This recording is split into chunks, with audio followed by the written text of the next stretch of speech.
Hello all, I'm Teacher Joe, and today I will be annotating this poem, Valentine by Carol and Duffy. I have decided to do this video because as a tutor, every time I ask my students to annotate anything, be it poem, prose, or play, nobody seems to understand what that means, right? You don't understand what most students don't understand what it means to analyze a poem. I'm not asking you to tell me what the poem says literally. We are not made to be photocopy machines. So I thought I'd walk you through a relatively simple poem with slightly more mature themes, and hopefully this will help more students with understanding lit and how to do lit, right? How to study for lit, how to understand a passage or poem, so on and so forth. So this poem, I have put the link to this poem down in the box below. Open it, copy the poem, paste it in Word document and print it out. If you have a tablet, you can just doodle on your tablet, that's fine. If you have neither of these options, then I'm afraid you'll have to copy it out. But whatever it is, please do have a copy of the poem before we start. You can pause the video here.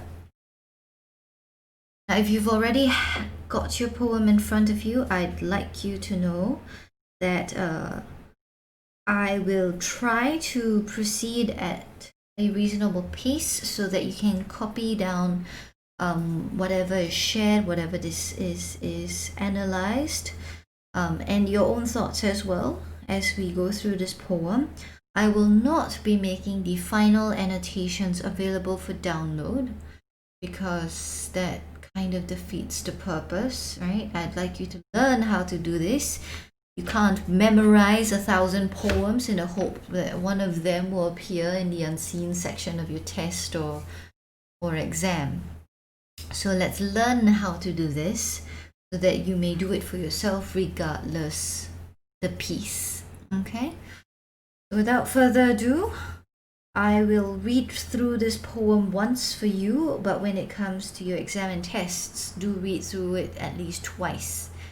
Alright, once is usually not enough, twice is better.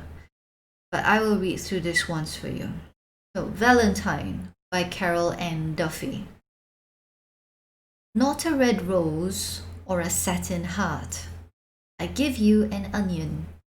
It is a moon wrapped in brown paper. It promises light, like the careful undressing of love. Here, it will blind you with tears, like a lover. It will make your reflection a wobbling photo of grief. I am trying to be truthful. Not a cute card or a kissogram. I give you an onion. Its fierce kiss will stay on your lips, possessive and faithful, as we are, for as long as we are. Take it. Its platinum loops shrink to a wedding ring, if you like. Lethal. Its scent will cling to your fingers, cling to your knife. Alright, so a very strange poem all round, because if we look at the title, and you should always try to look at titles first thing. Okay, they are there for a reason, they aren't there for fun. Okay, so Valentine. What do we think of when we think of the word Valentine? We think about Valentine's Day, we think about love. Those of you who are in relationships will celebrate your relationship with flowers, chocolates, date night, expensive restaurant, movies, so on and so forth. Those of you who have no relationships, if you're a girl, some of you boys, you might celebrate your friendship, right? Gummy bears and candy for each other. It's supposed to be good. It's supposed to be wholesome. This poem does not sound good or wholesome. Look at the words. It has words like fierce, possessive, lethal, knife, tears, grief. None of this has anything to do with that. So let's try to understand why. Why is this poet being so weird about this topic? Okay, what is her perception of love? And I'm just gonna stick this at the top so we don't forget it. Perception of love. Now my handwriting is terrible. It's not easy to write on a tablet, but whatever I write down, I will say verbally so you can copy along. All right. So, switching colors, the first thing I usually look at when I annotate a poem is form. Okay, so number one, form. Form refers to structure, the physical structure. We look at the verses, we look at the number of lines in the verses and see if there's a pattern. Maybe there are 4 verses, first verse 4 lines, second verse 3 lines, third verse 4 lines, fourth verse 3 lines, in which case, yeah, we can say that there is a fixed structure to it, and we can tell you what structure is. Form also refers to rhyme, right? Sometimes there's a rhyme scheme where the last word of every line rhymes with the next lines, the last word in the next line, and so on and so forth. We can have alternating rhyme schemes, so on and so forth. We can have rhythm. Okay, so let's look at this. Clearly, there's no fixed structure. You have 1 line, 4 lines, 5 lines, 1 line, 5 lines, 6 lines. Okay, so no discernible structure. Right? And then let's look at the rhyme. Heart, onion, paper, light, love, here, tears, lover, reflection, grief. There is no discernible rhyme scheme. Okay, so none of that. Let's look at rhythm. Not a red rose or a satin heart. I give you an onion. It is a there's no rhythm, right? There is none. You don't even have the same number of syllables per line. Okay, that's another thing some people use. So there is absolutely no discernible structure. Okay.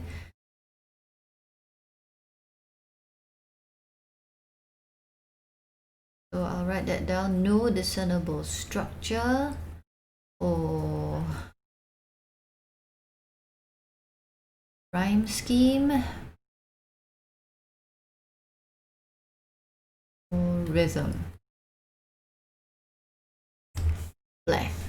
Okay, so what does this tell us? What can we then learn from this? Well, if you think about the topic again, Valentine, is she talking about all the usual things associated with Valentines?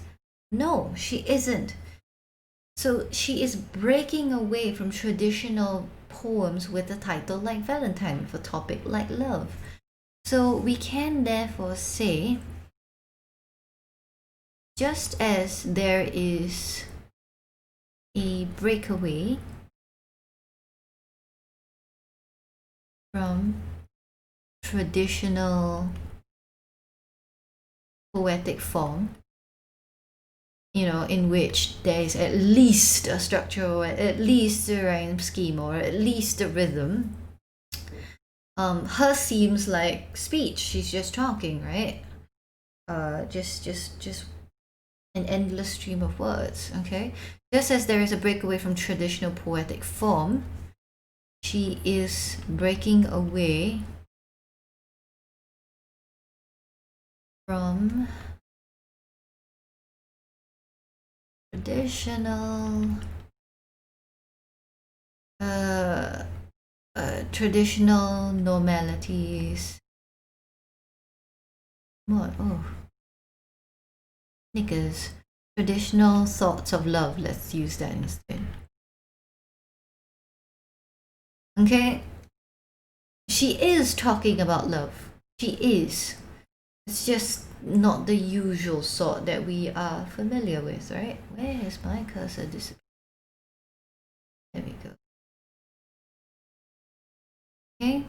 She is breaking away from tradition. So if I presented you with a very short one peel essay question, how does the poet make use of form to reinforce her message about love?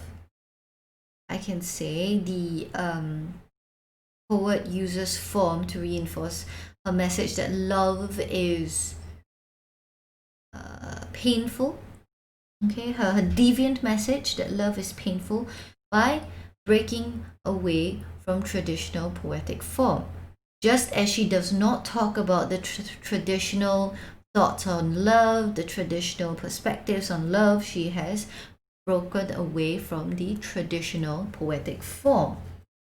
Just as she thinks that love is painful and messy and disorganized and all kinds of unpleasantness, she has also made her poem very disorganized with no discernible verse or structure. Okay, something along those lines. There is a pattern. It is written in this way for a reason. This is why some people, for example, if the poem was about a snake, right, the verses and the lines could follow this shape, very much like a snake. If the poem was about a star, then it could be, in this way. Who knows, right? Very ugly looking star, but you get the point. So form can be representative of the message, of the thought. All right, so that is form. Next, let's look at another literary device. And this is why it's so important for you to know your literary devices. Literary devices are like keys, right, with which you then unlock all the secret meanings and the extra meanings in a poem. So the next literary device we're looking at is diction. Diction also refers to choice of words. Okay, so writing a poem, writing a book, writing a play is intentional. The meanings they try to put across is intentional.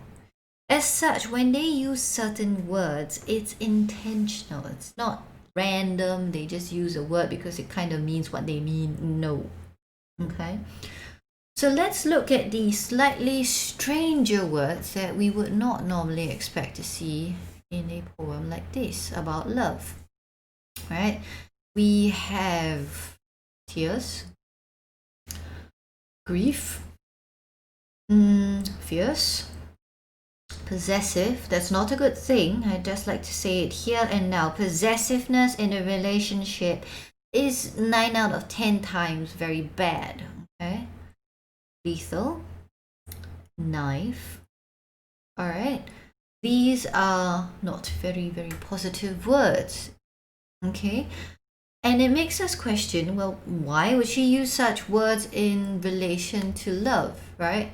Let's go back to her perception again. How does she perceive love? These words tell us a lot because of their connotations. If you're not familiar with this word, I will write it big and clear. Connotations, that means that's what they imply. Does it have a positive connotation or a negative connotation? In this case, they are very, very negative, right? Tears and grief imply sadness. Fierce, possessive is like a toxic relationship, right? Lethal, knife, a dangerous, painful, hurtful relationship. So they connote things like sadness, toxicity, and pain, or even danger. So just from this alone, what can you tell is her perception on love? It's quite simple, and I'm going to use red. Love does not equal good.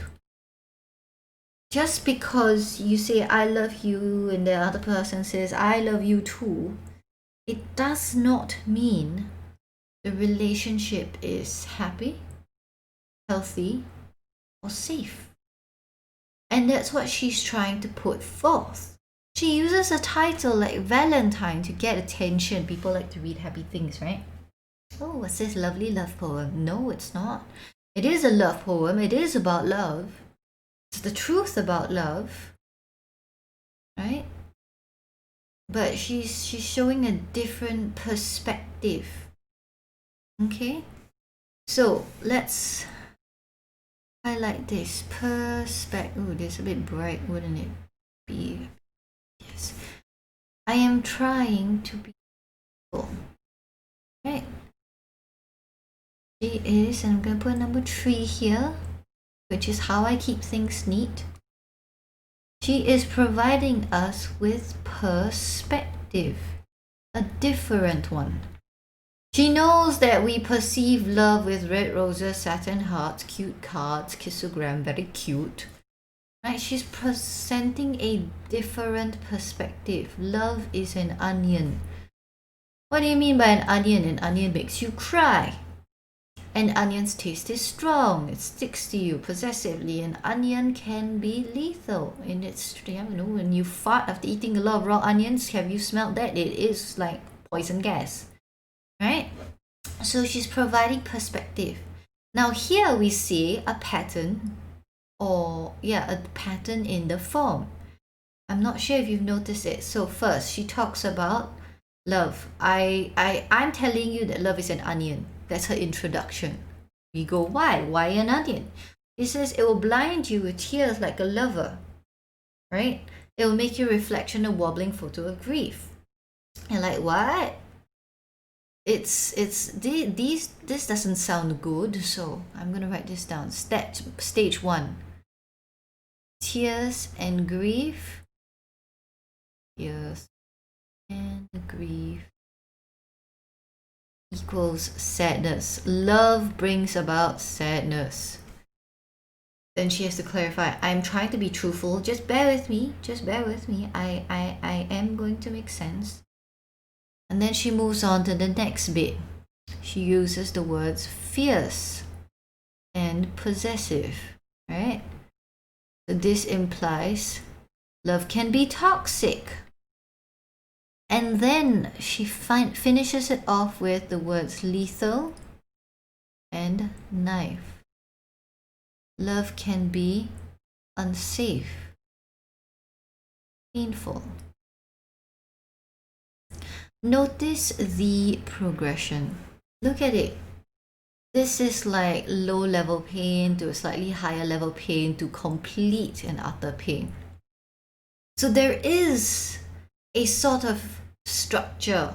It's just not very physically obvious. But she is trying to persuade her audience. So she starts off very easy and light to grab your attention. And like she says, like the careful undressing of love, right? With an onion, you peel off layer by layer. She peels off layer by layer, revealing more and more. Okay? So I'm going to link this like so, right? So the symbol of an onion is quite powerful. It's not a randomly chosen symbol. Okay, she's slowly unwrapping the truth about love, right? And that makes you question, okay, what on earth? Why would she think like this? Again, this is perception or opinion. It could be because of what she's personally gone through. It could be because the people around her all get into terrible relationships, all filled with love. And having learned from either her own personal experiences or other people's experiences or both, she is writing this to warn. There is always a message, right? So we come to the whole onion is a very good symbol thing. So let's talk about symbols, right? So we'll use a slightly different color. Let's use green. We haven't used green. Okay, so that's 3. This is part of number 1. So let's have number 4. Symbol. Alright, so onion as a symbol.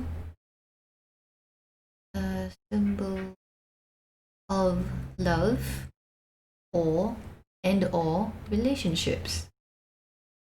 Strange choice. Okay.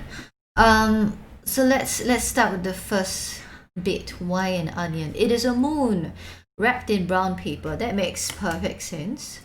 Alright, boys are always saying, or girls, partners are always saying, oh, I'll give you anything, you can have my heart. If you want the moon and the stars, I'll do anything for you. But after you get into the relationship, you ask him, can you help me tapao food and then bring to my house? And you're like, so far away. Yes, that's love. right? But they're always talking about, oh, I give you the moon. The moon is a symbol of my love and blah. So an onion's like a moon, and when you peel off a strip of the outermost skin, the brown skin, what is revealed? A hint of light, because the color of the onion on the inside is a lot lighter, right? So it's like the careful undressing of love. You peel off the onion and reveal love in its true form, okay? So onion is a perfect symbol instead of cards, kissograms, red rose, satin hearts, all very superficial. All right, now then she takes it another step deeper. She uses the various aspects of an onion. All right, so what are these aspects? Onions have layers. And that's like reality. Everything is shrouded in layers. That's what we see, and there's what's really happening. And sometimes people bury themselves under so many layers that it takes a long time before you actually discover who they really are. That's the same with all of reality. Nothing is ever so clear cut. Okay. Raw onions have a sharp taste that lingers. Alright, so if you've never tried this before, I wouldn't recommend it, but if you want to, go ahead, take an onion, peel it, take a bite, raw. It is sharp. It is a very, very, very sharp taste. That's why we cook onions. You cook out the sharpness, and all that's left is sweetness, right? If you take a raw onion and eat it, it's sharp, and then you try brushing your teeth like a durian or garlic, that smell does not go away overnight. Okay, it lingers. Raw onions are pungent. Pungent. And the smell lingers too. Not lingering in this poem with the onion, but yes, the smell of a raw onion is pungent. When you chop raw onions, you can wash your hands with soap or detergent. It's not going to go away. Alright? So if you go to Daiso, they actually sell a metal soap bar. It's a piece of stainless steel shaped like a soap bar, and you put it next to your kitchen sink so that after you've chopped onions or garlic, anything strong smelling, what you do is you grab the metal soap and you rub it between your palms like you would with a normal soap bar. Obviously, nothing comes off.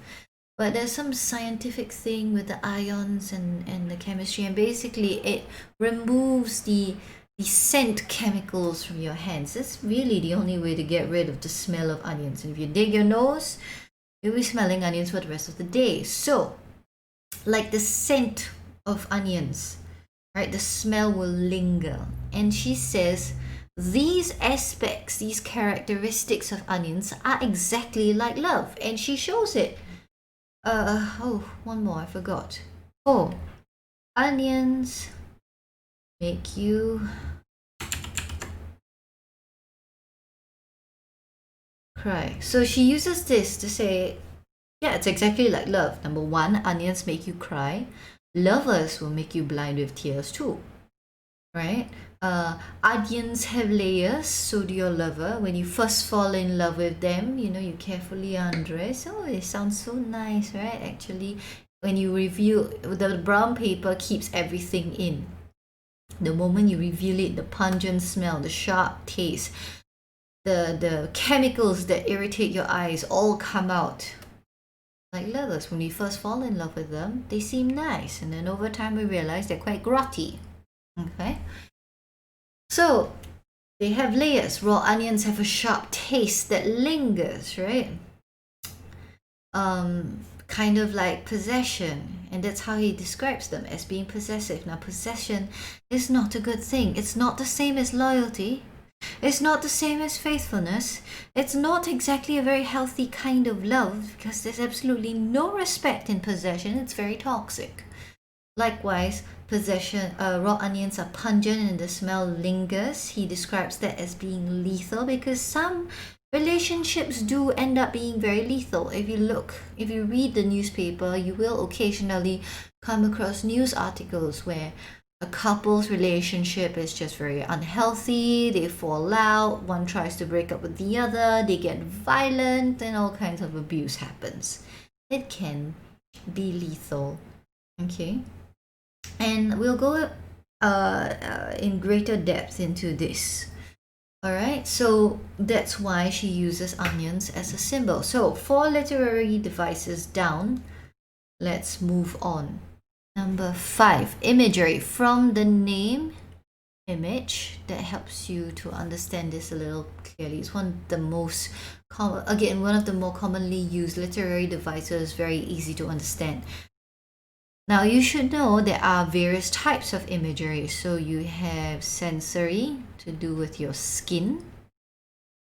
You have olfactory, to do with smell, right? Let me write this one, skin. You have auditory. From the word audio, you know that it has to do with hearing. Visual, which we know has to do with seeing. What's missing? Taste. Gustatory. Gustatory, which is taste.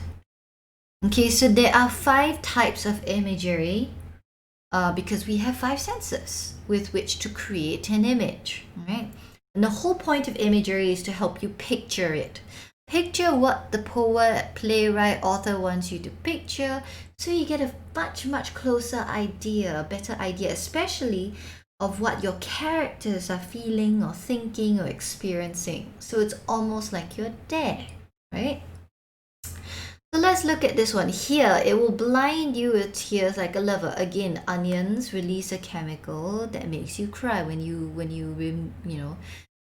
cut it open and reveal its layers. Okay, why does it make you cry? The chemical compound irritates your eyes, so it gets painful, and your eyes start to tear as a natural reaction to wash your eyeballs, to try to wash away the chemicals that are irritating your eyes. So there we have a sensory imagery, right? Because we can feel it. It is blinding, it is smarting, it is painful. So we have sensory imagery. You feel the pain that caused the tears, right? We have visual imagery over here, and I'm going to put a small visual there because it will make your reflection a wobbling photo of grief. Cry, then look at yourself in the mirror. Your image that your brain receives is wobbly because it's blurred by the tears, right? Fierce kiss will stay on your lips. This one has to do with taste, gustatory. Again, the taste of a raw onion. Put it on your lips. Try to get rid of it. You'll still keep tasting it. And again, it's very unpleasant, is it? You're trying to get rid of it, trying to stop it. No, it doesn't let go. Eek. Okay? Its scent will cling to your fingers. Again, olfactory, right? You can smell it on your hands. You can smell. Again, it's not a pleasant smell, raw onions. Cooked onions, yes, lovely. Raw onions, unpleasant. Dig your nose, you'll know what I mean. It stays there, right? So you can smell it. So this whole poem is just full of imagery to help you really understand what she's trying to get at. And that's the point of using an onion as a symbol again, so that she can explain. If she just tells you up front, onions, no, love is bad, love is not always good, love is painful, love is sad, you're just gonna be like, yeah, whatever, right? There's no elaboration, there's no evidence, there's no persuasion. So she uses something that everybody knows about, onions, and she uses imagery so you can really picture it to fully understand what she's getting at. Okay, so now that we've done the imagery, let's move on to something a little bit more complex, metaphors. Okay, right. So a metaphor, let's see, for example, its fierce kiss will stay on your lips. An onion does not kiss, so why will it leave a fierce kiss, or why will it fiercely kiss us, right? If you see someone fiercely kissing an onion on the street, you think they're nuts. Okay, but this is a metaphor. The point is to give you more meaning, and that's a question I get a lot of. Sure, why can't they just say what they want to say? Why must they go around the bush with all this nonsense to make our life so difficult? They are not trying to make your life difficult.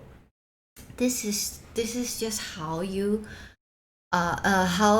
bring across a message succinctly. Okay, so for example, I give you an onion, its fierce kiss will stay on your lips, short and sweet.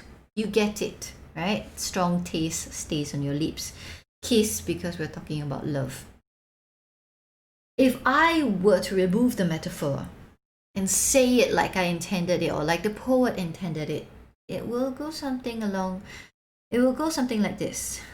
I give you an onion because the onion's taste is so very, very, very strong that no matter how much you brush your teeth and how much mouthwash you use and how much water you drink, you're not going to immediately get rid of the onion taste. And that's what I'm trying to say. Love can be that possessive where it doesn't let go of you and it sticks around, and it's just very unhealthy and toxic, right? Like your oniony breath is quite toxic. Yeah. If she did that, then this very short and simple message with its little elaborations will become a 1-page or 2-page essay, a huge chunk of text on why love is not good. Are you going to read through everything with close detail? No, people don't have that patience. Metaphors are used to relay a lot more information in a really, really short and simple way. Okay, so it's not designed to make your lives miserable. They don't even know you. Carolyn Duffy is probably dead by now. Alright, it's just to put forth more information in a really simple way whilst maintaining your attention. Alright, it's like why we like music for expression, why we like point form instead of long essays. Okay, so we have a lot of metaphors here. It will blind you with tears, right? The onion doesn't go around poking out your eyeballs, but you get what it means. Its fierce kiss will stay on your lips again, right? Because it's so sharp, that's why it's fierce. It's passionate, it's possessive. Okay, and it's just a metaphor for how clingy it is and how it doesn't let go and how toxic that is, because a relationship, a healthy relationship, is built with respect. I respect that you're an individual, so you won't want to do everything that I like, and I won't want to do everything that you like. And I have my friends, you have your friends, we have some mutual friends, but nevertheless, I don't need to know all your friends. You don't need to like all of my friends. We don't have to do everything together. Sometimes we need time off from each other. That is healthy. Right? Of course, COVID is kind of making us stick with our loved ones a lot more, but that's not intentional. Possession is intentional, it's unhealthily intentional. Okay, and through this metaphor of this fierce kiss, we better understand how possessive it can be. Okay, likewise, the whole its scent will cling to your fingers, cling to your knife. Obviously, you don't see onion scents clinging onto your hands physically, right? It is again a metaphor, but it is also representative of a lot. When you say the scent clings to your fingers, we know that it means that the scent stays on your hand. You can smell it, you can wash your hand, it doesn't go away, it clings on. Likewise, if you're very clingy in a relationship, even a relationship that's bad for you, right? Why bad for you? Cling to your knife. The knife that is used to cut the onion, cut the love. It's like having an abusive partner who keeps verbally or emotionally or physically or mentally abusing you. And yet you cling on. When he's stabbing you, or she is stabbing you, right? Or it is stabbing you, whatever your persuasion, right? That's toxic. And once again, with this metaphor of clinging on, we get a better idea. Okay, so obviously there's no like physical obvious onion juice clinging. There's obvious that you're not physically clinging onto your partner, or your partner is clinging onto you in whatever unhealthy relationship there is. It's not literal, it's a metaphor. Okay, so we do see some metaphoric explanation. So metaphors are like one step above imagery. All right. So if we looked at the message again, what is Carol and Duffy's message? Love does not equate good. Okay, love can be sad, toxic, dangerous, painful. He is warning us, be careful, be clear, open your eyes, right? So this is more or less how you annotate a poem. And as I mentioned at the start of the video, you need to know your literary devices. Now again, in the box below, I have left a link. I have a concise document in which I picked some of the more commonly used literary devices. It's more suitable for lower sec, so you can download it, print it out for yourself and study it. It's got elaborations and examples. If you're in upper sec, or if you'd like to know a little bit more, learn a little bit more, I've pasted a link to literarydevices.net, where you'll get a lot more literary devices with explanations and so on and so forth. All right, remember, the point of annotating a poem is to really understand what the poet is trying to say, or annotating anything else, whether it's prose or play, right? You're trying to get the full meaning. I don't need you to tell me, oh, she's telling us that love is fierce and love is possessive and love is grief, and even scan, right? No, you're not a photocopy machine. I don't need you to tell me what the poem literally says. I don't need you to quote it verbatim to me. I'm asking you, what does it mean? What is the true message?